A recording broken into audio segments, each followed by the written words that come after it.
My name is R.D. Trimble, and that's my pen name anyways, and I'm here just to discuss my first published book, Andrew and the Pirate Cove, which is right here.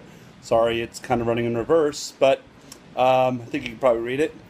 And this is my first published book, as I mentioned, published by Books You Can Trust Publishing, byct.com, I believe it is. And it stars my son Andrew, who is right now 8 years old. He was 7 at the time I wrote this. And it's based on one of the very first computer games ever made called Pirate Cove, also known as Pirate Island, or Pirate Adventure, I'm sorry. I bought it actually when I was 8 or 9 years old for the VIC-20 computer made by Commodore. And it was actually one of the first text adventures. If you don't know what a text adventure is, it's not the graphical powerhouse games that are out today. It actually was a game that was all text. So it would say, for example, it would open up saying that you are in a room in a flat in London and there's a sign saying bring treasures. And you might say read sign or go east or something like that. And you would type in your answers and give you a response. Anyways, Pirate Cove was the first computer game I had ever bought or played. It actually came out for the VIC-20 along with a game called Voodoo Castle and another one called The Count, also made by Scott Adams, whose company was called Adventure International, and he had actually written the very first computer game called Adventureland.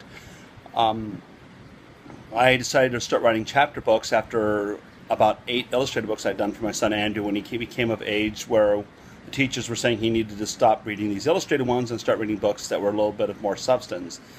So I wrote a couple of small chapter books, and then this was my first real project. Andrew asked me to write him a pirate story, and I didn't really have one. I had become friends with Scott Adams through the internet. I'd reached out to him, kind of wrote him a fan letter, asking him if he was still making games, and he still is. He just actually came out with a game last year called The Inheritance, which I'll discuss in another video. And after him, we became friends, and we discussed my son's autism. My son Andrew is 8 years old, as I said, and has what's called high-functioning autism. And we got to know each other very well, and I said, look, my son Andrew wants me to write a pirate story, and I'm sure I can come up with something. I like creating stories, but what do you think about me using Pirate Cove as a setting? It's my favorite game of all time. It still is. It's the first computer game I ever beat, as I mentioned, and Scott said it was a great idea, and he supported my decision to move forward with that, and even put me in touch with his proofreader, Stephen Wood, who actually helped him proofread his game, The Inheritance, which, as I mentioned, just came out last year. The story itself is based on the original game. It does take a few liberties with Scott's permission. The main character in Pirate Cove is probably presumed to be an adult, whereas in this, it's Andrew, who's 8 years old. And one moment he's out of school, school's over, and next thing you know, he's in a flat in London wondering how he got there. And in this story, I try to take Andrew's autism as a characteristic in the story. At the same time, Andrew, if he found himself in a strange situation like that, would probably be a little frightened and surprised, but at the same time curious about his environment. And so as the story starts, he's looking around, wondering how to get back home, how did I get here, a little frightened, but at the same time looking out to the window, realizing he's in a different time and looking at all these ships at sea and these people that are, well, compared to today, strangely dressed. And so he's a little bit intrigued by it as well. So in the story and in the game, he finds a book that, in the game it says that, the book says that, Long John Silver from the book Treasure Island hid 2 treasures on Pirate Cove. I made a little bit of a change and made it Blackbeard because I'm a big pirate fan. I've read lots of books on Blackbeard. Edward Teach was his original name, so I changed the story a little bit there. And on one of the pages, written in blood, though I kind of changed the description a little bit for the sake of it being a kid's novel, it says the word yo-ho. And so Andrew mutters the word yo-ho and finds himself taken to this strange, mysterious island where he meets Red-Eye the pirate. In the game, Red-Eye doesn't have really much of a story behind him. He's a pirate. He wants to help build a pirate ship to go to Pirate Cove and find the treasures. In the story, I give him a little bit of a background that he actually was a pirate and that he had his family who were pirates. He wasn't necessarily a bad guy, but he ran afoul of the law a little bit, and he ran afoul of the book, the magic book that brought him to this island, is cursed. And he's a little bit afraid of the book itself. Actually, he considers it an accursed thing that he doesn't want on his pirate ship later on. And I don't want to give too much of the plot away. You might not want to read the book. But at this point, he convinces Andrew to, hey, you know, help me assemble a boat. Help me build my pirate ship, and help me get to Pirate Cove and find the treasures, and I'll help you get home. Along the way, Andrew makes the acquaintance of a talking parrot and a mongoose. Notice the hands in quotes. You'll understand if you read the story. That also help him. They're his friends and his companions, along with Red Eye, as they seek to discover the treasures of Pirate Cove. So they build the boat after a little bit of a misadventure and a couple of misadventures, and then are chased by the evil pirate Jack Frost. Now, Jack Frost is an addition to the story that is not in the game. This was something kind of a contrivance of my own, that I wanted to have a villain in the story and actually add some length to it. As the story itself, the game itself, if I told it in a book form, probably would have only been about 70 or 80 pages, and I wanted to make it about 150, almost double that. So I added some scenery, added some backstory, added some dialogue, even added a couple of songs to try to make it something that, who knows, that if somebody ever wants to make a movie out of it, there'll be enough content. Not that the game wasn't great on its own, but you know, Scott said he was more than happy for me to make some changes, and the game itself, the book itself, could be used as a walkthrough. If somebody wanted to read the book to use it to solve the game, they could. But it has a lot of additional storyline. I mean, you know, almost triple the content. Anyways, so Jack Frost is the villain in the story, and he wants to use Andrew to also get the treasure. So it's a race against time.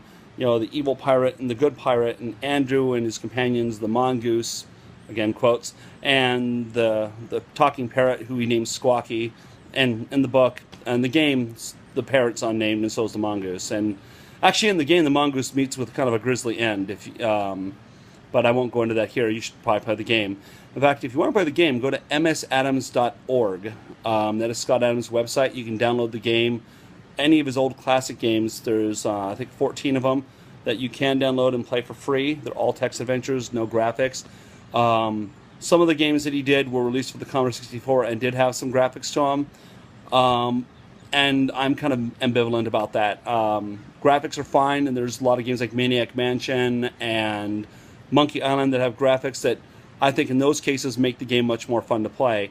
With Scott Adams games, I think the great idea of it is it's written like a book, and so a lot of the imagery is in your mind. So reading the game, playing the game, leaves a lot of it for you to discover yourself. And I think graphics would actually take away from it. In fact, the graphical representations of his games were enjoyable. I've played them too, but I found the actual text adventures themselves to be pure. Kind of like watching an old black and white movie versus a color movie. Sometimes black and white is just a better way to go. It has a more classic feel to it, and I think a much more enjoyable feel. It's like playing an actual book versus playing a movie or a cartoon. Anyways, hopefully you'll find the time to take a look at my book and check it out. Again, it's called Andrew and the Pirate Cove, Book 1 of the Andrew Chronicles. You can find it on Amazon.com. Right now it's the middle of July 2014. If you live in San Diego, Mysterious Galaxy Bookstore on Carmen Mesa Boulevard, or it's not Carmen Mesa Boulevard, it's on Shellline Drive, I believe it is. They still have a few copies of it left for the next couple of weeks, and then if not, they will be taking them off the shelf for me to take, and I will pick them up, and you can get them from me directly. You can contact me at rustytrimble@yahoo.com. That's RUSTYTRIMBLE at yahoo.com. Or you can like me on Facebook, RD Trimble. I have an author page there, or under author RD Trimble. That was a mistake. I should have just typed my name, Rusty Trimble, on Facebook, but I changed it by mistake, and probably will change it back. I'm also available on Twitter, Rusty Author, or at Rusty Author on Twitter. If you want to reach out to me, write me an email, contact me via Facebook, Yahoo. Anyway, I promise you I will respond back, answer any questions about the book. The sequel, The Revenge of Jack Frost, has been written. It's undergoing revision and editing by my publisher, Andre Ginsberger, books-you-can-trust-publishing.com, and should be available anytime now. Could be next week, could be next month, could be 2 months from now, but it's coming. Anyways, that's it for now. If you have any questions again or want to reach out to me, I hope you will. Again, the book's available on Amazon.com. Just look up Andrew and the Pirate Cove. It's there. It's, again, looks like this. Sorry, again, it's backwards. one thing that I want to make very clear is 50% of all profits go to the National Foundation for Autism Research. So I'm not writing this book to get rich. That would be great, but the book is actually written as a fundraiser of sorts. So this book and any of the book of mine that you find online available, right now I think this is the only one that's available. I took the rest of them offline for now. But if you do buy this book, 50% of the profits I make will be donated directly to NFAR through PayPal. I've donated already, I think about $40, $50 to them, I think. I don't know the exact amount. And again, any future sales, same thing. And that I plan for that to be a lifetime thing. So you can buy the book, hopefully enjoy what I think is a great story, and the sequel when it comes out, hopefully you'll enjoy that too if you buy it, and raise money for a very important good cause, because NFAR, they seek treatment for, and they do research to help find a solution, a cure, if you will, if you want to call it that, for autism. And there's no better cause that I can think of. So that's it for now. There'll be more videos talking about my book, I'm sure. Again, if you have any questions, just email me, rustytrimble@yahoo.com, or find me on Facebook, and I promise I will write right back. And hopefully, I can make some new friends. Thanks.